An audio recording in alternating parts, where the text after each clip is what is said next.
안녕하세요. 금빛 물결입니다. 오늘도 배우리 회장님 모시고 우리 땅 이름에 관한 재미난 이야기 또 들어보도록 하겠습니다. 자, 오늘은 보니까는 소양강과 관련된 이야기인 것 같은데요. 좀 말씀 좀 해주시겠습니까?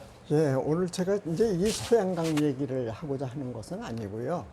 이 소양강에 있는 의암댐, 그거 옷바위 얘기를 좀 하고자 해서 먼저 소양강 화면을 제가 띄워놓은 거예요. 예. 예, 이 소양강이라고 하는 강은 독립강이 아니죠.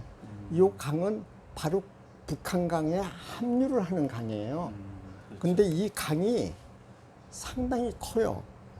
근데 우리가 강줄기에서 발원지라고 하면은 제일 긴 물줄기의 끝을 가지고 발원지라고 그러거든요. 그러죠.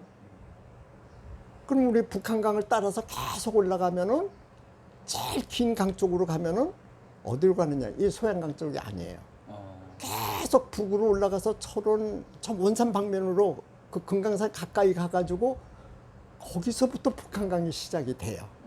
결국 북한 금강산에 그 일부 산에서 흘러내려오는 게 북한강이에요. 그래서 북한강에서 흘러오는 그 냇줄기가 내려오다가 소양강을 합하는 겁니다. 그런데 좀 재미난 사실이 이 소양강이라는 강이 저 북한강의 본줄기보다 물줄기가 더 크다는 거죠. 예. 근데 왜 짧은데 물줄기가 물의 양이 더 많으냐? 그 이해할 만합니까? 댐이 생겨서 그런 거 아닌가요? 아니고요. 그래요? 댐이 없을 때부터 그래요? 합할 때부터 그 물줄기는 소양강 줄기가 북한강에 합쳤을 때 북한강의 본줄기보다 소양강에서 오는 물줄기의 물의 양이 더 많아요. 그 왜 그럴까요? 희한하네요. 길다고 그래서 그게 물이 많은 게 아니에요. 길어도 산속으로 그냥 한 줄기만 와서 쭉 오면 물줄기가 크지 않아요. 그렇죠. 근데 소양강은 내려오면서 많은 물줄기를 합합니다. 그러니까 물줄기는 짧아도 합하는 내가 많으니까 물의 양이 엄청 많죠. 그래서 이번에 그 의암댐 같은 경우에 그게 그 넘치면은 이거 어떡하느냐 하니까 거기에서 신경을 쓰고 그걸 터놓는데요. 의암댐의 수문을 열 때는 상당히 조심을 해야 됩니다. 왜? 우리 남한에서 물의 양이 제일 많은 곳이에요. 여기가 그 북한강 쪽에서는. 그러네요. 그러니까 이것만 하나 터놓으면 이쪽 이 잠실 뭐 이쪽으로 오는 그 물줄기가 그냥 확 달라지는 거죠. 그냥 홍수가 날 수가 있어요. 그렇기 때문에 조심을 하는 거죠, 여기가. 그래서 의암댐의 그 수문 조절이 이 홍수 대비하는데 아주 중요한 곳을 하고 있다 이런 얘기예요. 그다음에 이제 하나 보면은 이제 요 사진을 보면은 대충 알 수가 있는 게 이게 한강입니다. 그러니까 이게 남한강이고 요게 북한강이거든요. 그렇죠. 예. 그 요게 이제 두물머리에서 요 두 줄기를 이렇게 합해가지고 가는 거 아니에요? 그러니까 쉽게 얘기하면 Y자를 눕혀놓은 모습이잖아요. 그렇죠? Y자, 영어의 Y자를 눕혀놓은 모습 아니에요? 그럼 제가 얘기한 이 강이 올라가서 이렇게 가지고 저쪽 855 쪽으로 6.25 때 싸움이 컸다는 그 855 거기서부터 북쪽으로 이렇게 올라가가지고 저 금강산까지 올라가는 게 북한강이란 말이에요. 근데 이게 소양강이라고요. 그러네요. 근데 이 소양강 자체가 지금 보다시피 이 들녘에 많은 물들을 모을 수밖에 없잖아요. 그래서 여기를 딱 막았다고요. 그래서 여기가 호수가 생긴 거지. 그게 바로 의암호고 의암댐이고 그렇다는 얘기예요. 그러니까 쉽게 정의하면은 의암호, 의암댐은 소양강의 한 부분에 있다. 물의 양이 엄청 많다. 이 얘기를 제가 드리는 거예요.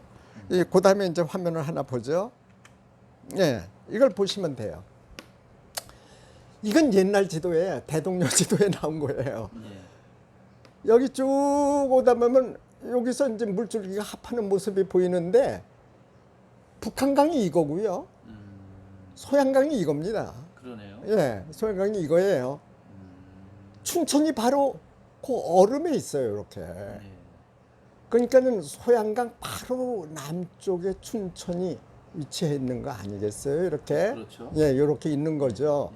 지금 이 줄기에 여기쯤 해가지고 딱 막아가지고 의암호를 만든 거예요. 네. 이렇게 요 줄기의 중간쯤 해가지고 이때는 이제 댐을 안 만들었을 때니까 물줄기를 그냥 한 줄기로 쫙 그려놨잖아요. 예. 근데 이 물줄기는 많은 다른 또 소하천들을 합해가지고 내려간다.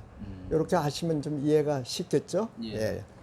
아, 원래 북한강이 그러니까 요리 와가지고 이렇게 이거 북쪽으로 올라가는 8호로 올라가는 8호로 올라가는 그쪽이 거예요. 원줄기군요, 예, 금강산 이게. 그게 원줄기고 어. 요거는 이제 새끼 줄기인데 예. 지류인데 예. 북한강의 줄기잖아요. 그렇죠. 조금 전에 얘기했듯이 소양강의 물이 북한강의 원줄기 물보다는 많았다 이런 얘기지. 그 얘기를. 예. 대동료지도 그린 사람도 요 줄기를 조금 굵게 그렸네요. 제대로 알고 그린 거잖아요. 가서 본 것 같아요. 본 것 같아요. 본 것 같아요. 그 다음 줄기를 보면은 이제 우리 이 의암리에 대해서 얘기를 안 할 수가 없는데 예. 이 의암리라고 하는 것이 바로 의암호 그 근처에 있는 바위 때문에 나온 거예요. 옷바위. 옷바위라고도 그러고 칠바위라고도 그랬어요. 근데 이제 옷바위라고 한 게 옷 의자로 가고 바위 암자로 가서 의암이 된 겁니다. 예. 이 지금 춘천시의 신동면에 그 의암리라고 하는 거기에 있는 거지만은 예. 호수 둘레 전체로 봐서는 이 지명이 의미가 없어요. 그 둘레는 다른 지명들이 쫙 깔려 있는 거지. 엄청 크니까. 예. 이 본래는 춘천에 이게 남내 이장면이라고 작은 면이었는데 옷바위가 있었기 때문에 이름이 이렇게 해서 옷바위, 칠바위 이렇게 붙었어요. 한자로 이제 의암이라고 했던 거죠. 그런데 1914년이면 일제 때죠. 그러네요. 행정구역 폐합을 전부 시킵니다. 이때 이 이제 옷바위 이런 말을 의암으로 한 거예요. 그래가지고 면을 이제 자기들끼리 이렇게 나눠서 붙였을 거 아니에요. 예. 그때는 거기가 신동면이었어요. 내가 태어날 무렵쯤 해서 신동면에 이제 편입을 시킨 거예요. 그때 이제 붙인 이름이 의암인데 옷자야 바위 암자인데 왜 옷바위일까요? 요래서 그렇다는 거예요. 강가에 옷을 널었던 바위가 있었다는 얘기. 그래서 이제 의암이라고 그랬고 의암댐, 의암리 뭐 이런 이름이 나오게 된 거예요. 이거는 우리가 전혀 상상을 못 해봤던 거예요. 그렇죠? 강가에다가 옷을 널었던 바위인데 예. 이거를 옷바위라고 하면은 그냥 그게 무슨 뜻인지 대충 아는데 예. 의암이라고 하는 한자로 써놓으니까 그렇죠. 이 개념이 전혀 생각이 안 나요. 안 나죠. 예.